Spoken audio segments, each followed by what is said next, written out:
कि पंडित जी मांगलिक है, पूर्ण मांगलिक है कि आंशिक मांगलिक है। इसका मतलब जो मैंने समझा है अब तक वो ये है कि अगर केवल लग्न से मांगलिक है तो उसको आंशिक मांगलिक कहते हैं, चंद्रमा से मांगलिक है तो उसको आंशिक मांगलिक कहते हैं, चंद्रमा और मंगल दोनों से अगर मांगलिक है तो उसको पूर्ण मांगलिक कहते हैं। लेकिन सच बात यह है कि चाहे लग्न से मांगलिक हो चाहे चंद्रमा से मांगलिक हो, मांगलिक मांगलिक ही होता है। लेकिन जैसे कर्क राशि में मंगल बैठकर मांगलिक दोष कर रहा हो तो मंगल दोष समाप्त हो जाता है। मकर राशि के नवांश में मंगल हो तो मांगलिक दोष नष्ट हो जाता है। मंगल पर बृहस्पति की दृष्टि हो तो मांगलिक दोष नष्ट हो जाता है। मंगल ग्रह सूर्य के साथ अस्त हो तो मांगलिक दोष नष्ट हो जाता है। मंगल राहु से केंद्रवत हो तो मांगलिक दोष नष्ट हो जाता है। मंगल पर बृहस्पति की दृष्टि हो तो मंगल दोष नष्ट हो जाता है। मंगल से केंद्र में चंद्रमा हो तब मंगल दोष नष्ट हो जाता है। तो मंगल का जितना हवा है उतना कुंडली में हकीकत नहीं होती है, ये बात मान लीजिए। अब जिन लोगों ने केवल ये पढ़ाई किया है कि मंगलिक होता कैसे है और उसके बाद उन्होंने परिहार नहीं पढ़ा है कि मंगल दोष का परिहार क्या है, तो वो लोग तो जो अपनी जन्म पत्री दिखाएंगे उनके तो पैर हिला देंगे। इसलिए मांगलिक दोष होता जरूर है, लेकिन उसके कुछ ऐसे उपाय भी हैं,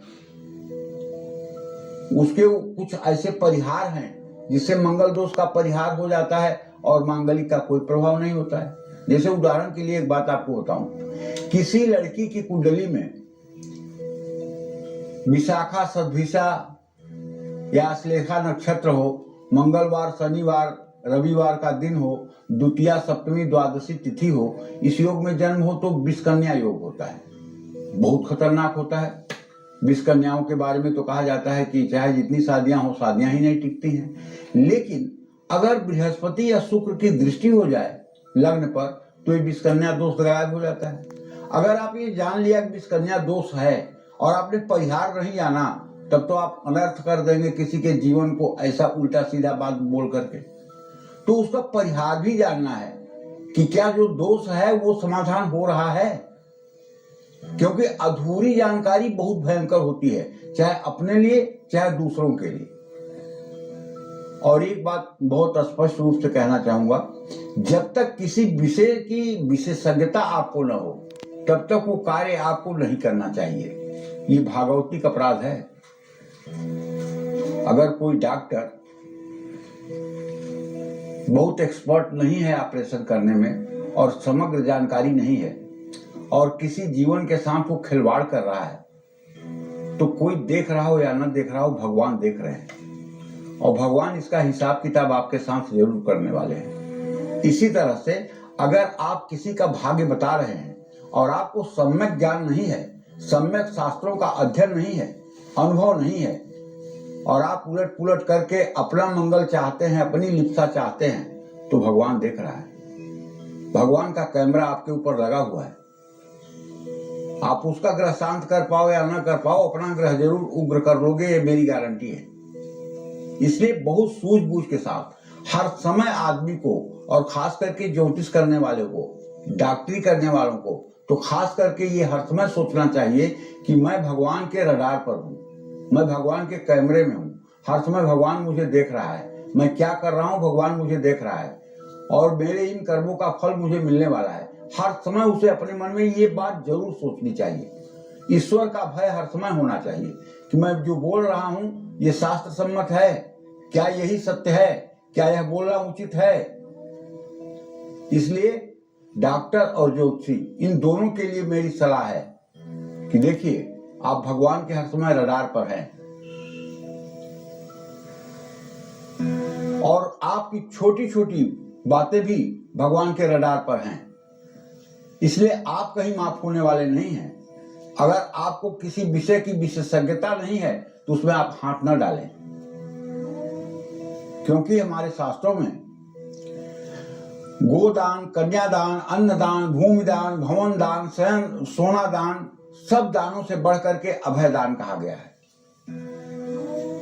अगर कोई भयभीत है, भय के मारे कोई मरा जा रहा है और आपने उसका भय दूर कर दिया तो आप जैसा कोई दानी नहीं है। लेकिन अगर कोई ठीक जीवन जी रहा है और आपने उसको भयभीत कर दिया, आपने उसको डरा दिया, तो आप सोच लीजिए, अगर अभय दान सबसे बड़ा है तो भय देने वाला पाप कितना बड़ा होगा। तो क्या आप भय दे रहे हैं? अरे आपके कुंडली में तो काल सर्प योग है, इसमें तो कुछ हो ही नहीं सकता है, आपके ऊपर तो कुछ किए कराए का दोष है, किसी ने कुछ कर दिया है इसलिए ऐसा हो रहा है।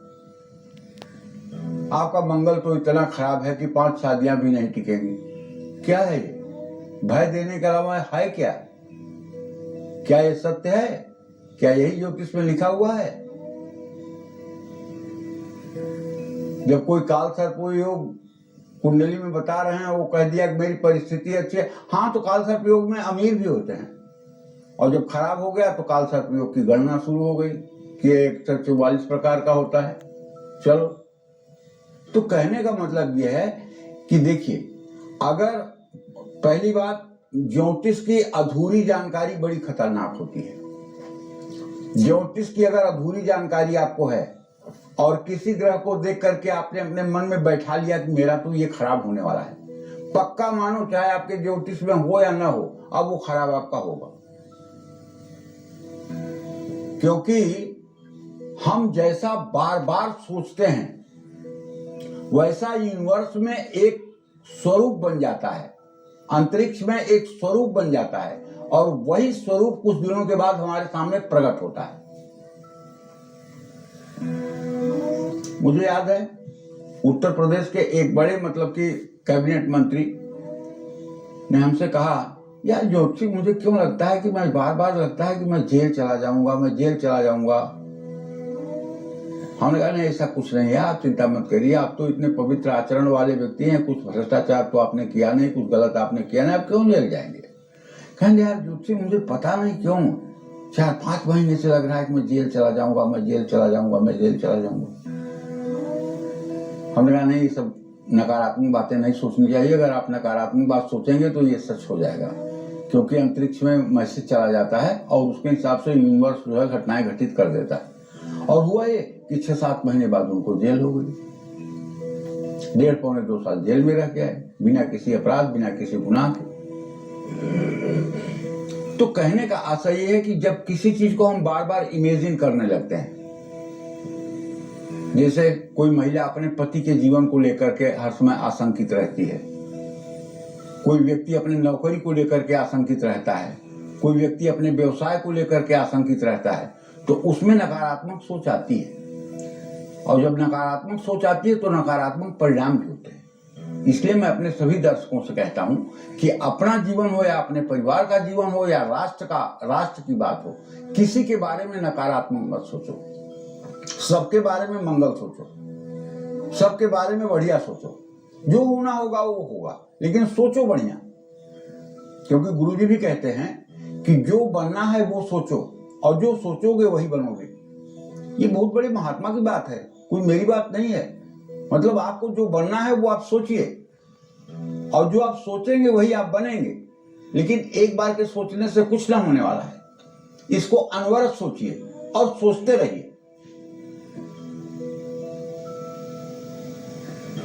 तो कहने का मतलब यह है कि देखिए, हमारी सोच बहुत कुछ चीजों पर निर्भर करती है।